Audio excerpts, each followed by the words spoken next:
जब से वे सपना की शादी करके मुक्त हुई हैं तब से हर समय प्रसन्नचित्त दिखाई देती थी। उनके चेहरे से हमेशा उल्लास टपकता रहता था। मेहरी से कोई गलती हो जाए, दूध वाला दूध में पानी अधिक मिलाकर लाए अथवा झाड़ पोछे वाली देर से आए, सब माफ था। अब वे पहले की तरह उन पर बरसती नहीं थी। जो भी घर में आता उत्साह से उसे सुनाने बैठ जाती कि उन्होंने कैसे सपना की शादी की, कितने अच्छे लोग मिल गए, लड़का बड़ा अफसर है, देखने में राजकुमार जैसा है बिल्कुल, फिर भी एक पैसा दहेज का नहीं लिया। ससुर तो कहते थे कि आपकी बेटी ही लक्ष्मी है और क्या चाहिए हमें, आपकी दया से घर में सब कुछ तो है, किसी बात की कमी नहीं है। बस सुंदर सुसंस्कृत व सुशील बहू मिल गई, हमारे सारे अरमान पूरे हो गए। शादी के बाद पहली बार जब बेटी ससुराल से आई तो कैसे हवा में उड़ी जा रही थी। वहाँ के सब हाल चाल अपने घर वालों को सुनाती। कैसे उसकी सास ने इतने दिनों पलंग से नीचे पाँव ही नहीं धरने दिया। वह तो रानियों सी रही वहाँ पर। घर के कामों में हाथ लगाना तो दूर, वहाँ तो कभी मेहमान अधिक आ जाते तो सास दुलार से उसे भीतर भेजती हुई कहती, बेचारी सुबह से पाँव लगते लगते थक गई, नाते रिश्तेदार क्या भागे जा रहे हैं कहीं, जा बैठकर आराम कर ले थोड़ी देर। और उसकी ननंद अभी भाभी को सहारा देकर पलंग पर बैठा आती। यह सब जब उन्होंने सुना तो फूली नहीं समाई, कलेजा गज भर का हो गया। दिन भर चाव से रस ले लेकर वे बेटी की ससुराल की बातें पड़ोसिनों को सुनाने से भी नहीं चूकती। उनकी बातें सुनकर पड़ोसिन को ईर्ष्या होती। वे सपना की ससुराल वालों को लक्ष्य कर कहती, कैसे लोग फंस गए इसके चक्कर में, एक पैसा भी दहेज नहीं देना पड़ा बेटी के विवाह में, और ऐसा शानदार रोबिला वर मिल गया उन्हें, ऊपर से ससुराल में इतना लाड़ प्यार।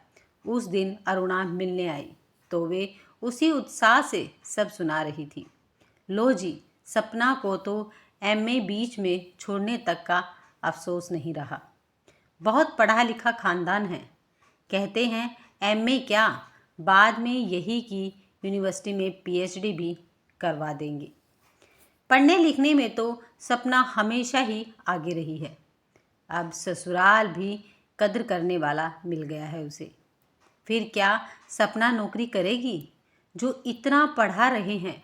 अरुणा ने उनके उत्साह को थोड़ा कसने की कोशिश की। नहीं जी, भला उन्हें क्या कमी है जो नौकरी करवाएंगे।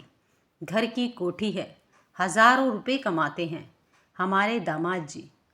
उन्होंने सफाई दी तो सपना इतना पढ़ लिख कर क्या करेगी, बस शौक है। वे लोग आधुनिक विचारों के हैं ना, इसलिए पता है आपको। सपना बताती है कि सास ससुर और बहू एक टेबल पर बैठकर खाना खाते हैं। रसोई में खटने के लिए तो नौकर चाकर हैं और खाने पहनाने के ऐसे शौकीन है कि पर्दा तो दूर की बात है, मेरी सपना तो सिर भी नहीं ढकती है ससुराल में।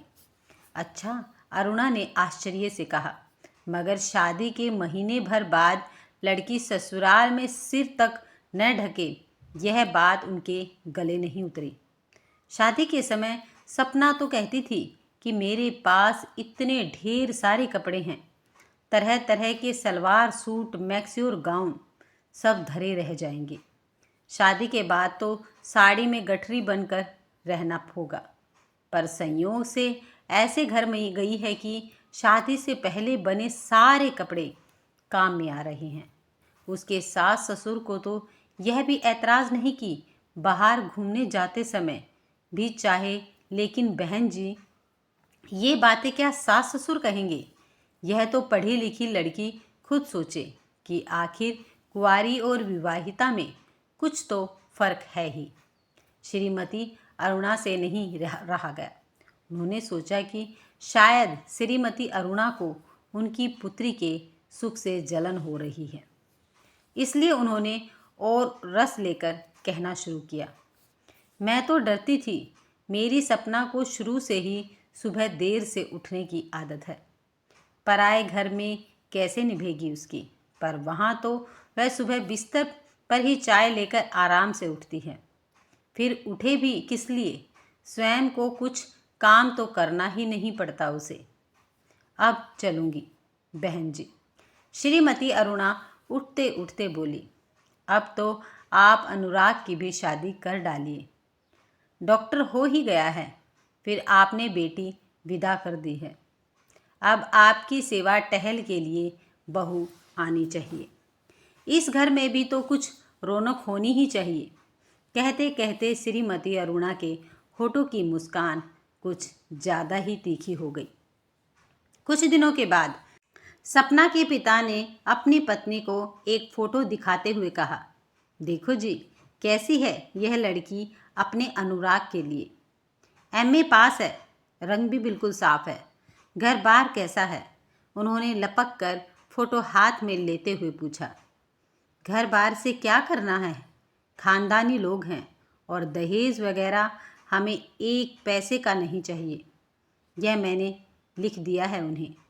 यह क्या बात हुई जी? आपने अपनी तरफ से क्यों लिख दिया? हमने क्या उसे डॉक्टर बनाने के लिए कुछ खर्च नहीं किया है? और फिर वे जो देंगे उन्हीं की बेटी की गृहस्थी में काम आएगा। अनुराग भी आकर बैठ गया था और अपने विवाह की बातों को मज़े लेकर सुन रहा था। बोला, माँ, मुझे तो लड़की ऐसी चाहिए जो सोसाइटी में मेरे साथ इधर उधर जा सके। ससुराल की दौलत का हमें क्या करना है? बेशरम, माँ बाप के सामने ऐसी बातें करते हुए तुम्हें शर्म नहीं आती? तुझे अपनी ही पड़ी है। हमारा क्या, कुछ रिश्ता नहीं होगा उससे, हमें भी तो बहू चाहिए। ठीक है, तो मैं लिख दूँ उन्हें कि सगाई के लिए कोई दिन तय कर ले। लड़की दिल्ली में भैया भाभी ने देख ही ली है और सबको बहुत ही ज़्यादा पसंद आई है। फिर शक्ल सूरत से ज़्यादा तो पढ़ाई लिखाई ही मायने रखती है। वह अर्थशास्त्र में एमए है। उधर लड़की वालों को स्वीकृति भेजी गई, इधर वे शादी की तैयारी में जुट गई। सामान की लिस्टें बनने लगी थी। अनुराग जो सपना के ससुराल की तारीफ के पुल बांधती, अपनी माँ की बातों से खिंच जाता था। आज उन्हें सुनाने के लिए कहता, देखो माँ, बेकार में इतनी सारी साड़ियाँ लाने की कोई भी ज़रूरत नहीं है। आखिर लड़की के पास शादी के पहले के कपड़े होंगे ही, वे बेकार में पड़े बक्सों में सड़ते रहेंगे, तो इससे क्या फ़ायदा है?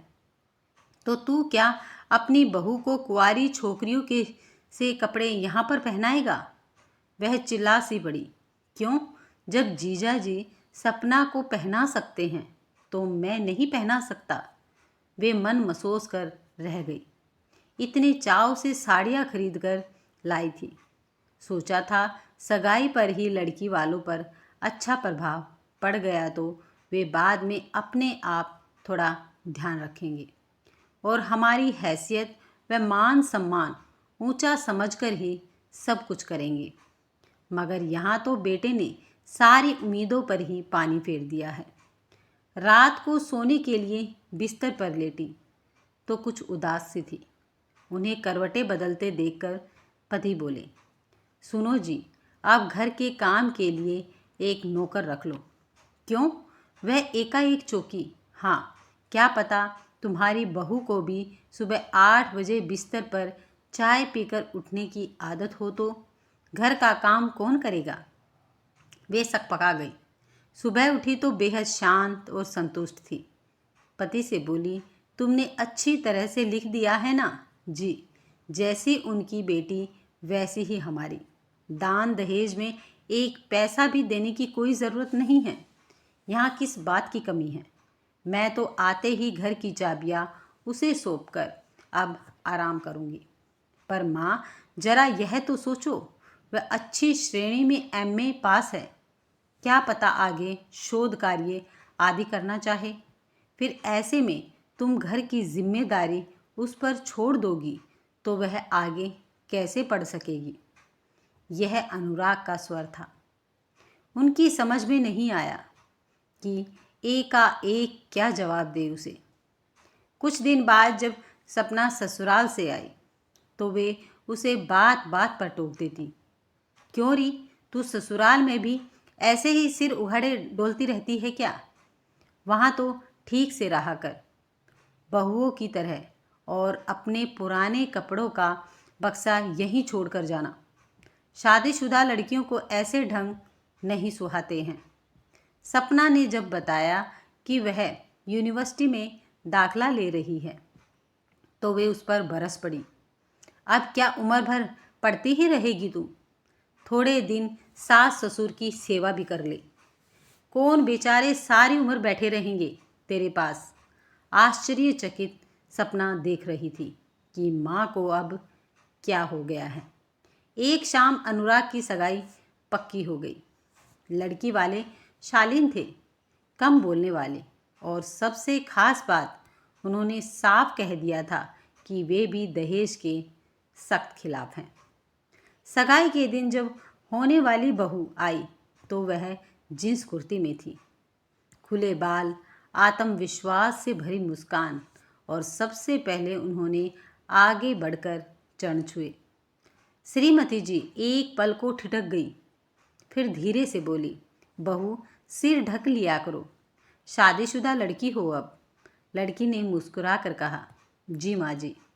वैसे सपना दीदी भी तो नहीं ढकती है, वही तो आप हमेशा कहती थी, आज की बहुएं आधुनिक ही होती हैं। कमरे में जैसे किसी ने सुई गिरा दी हो। उसी क्षण सपना भीतर से चाय लेकर आई। उसने भाभी को देखा, फिर माँ को, और बहुत भोलेपन से बोली, माँ कितनी अच्छी है ना भाभी, बिल्कुल मेरे जैसी है। श्रीमती के चेहरे का रंग उड़ गया। उसी रात जब सब चले गए, उन्होंने पति से कहा, सुनिए, लगता है हमने कहीं गड़बड़ कर दी है।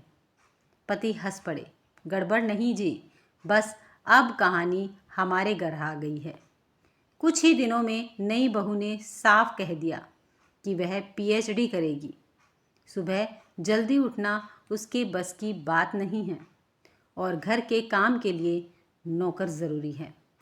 श्रीमती जी पहले तो तिलमिला उठी, फिर अचानक उन्हें सपना की बातें याद आने लगी। सुबह बिस्तर पर चाय, रसोई से दूरी, खुले सिर, पढ़ाई, आराम। एक दिन उन्होंने गहरी सांस ली और बहू से बोली, ठीक है बेटी, जैसी तू है वैसी ही रह, आखिर सपना भी तो ऐसी ही है। बहू मुस्कुराई, बस माँ जी, यही तो मैं चाहती थी।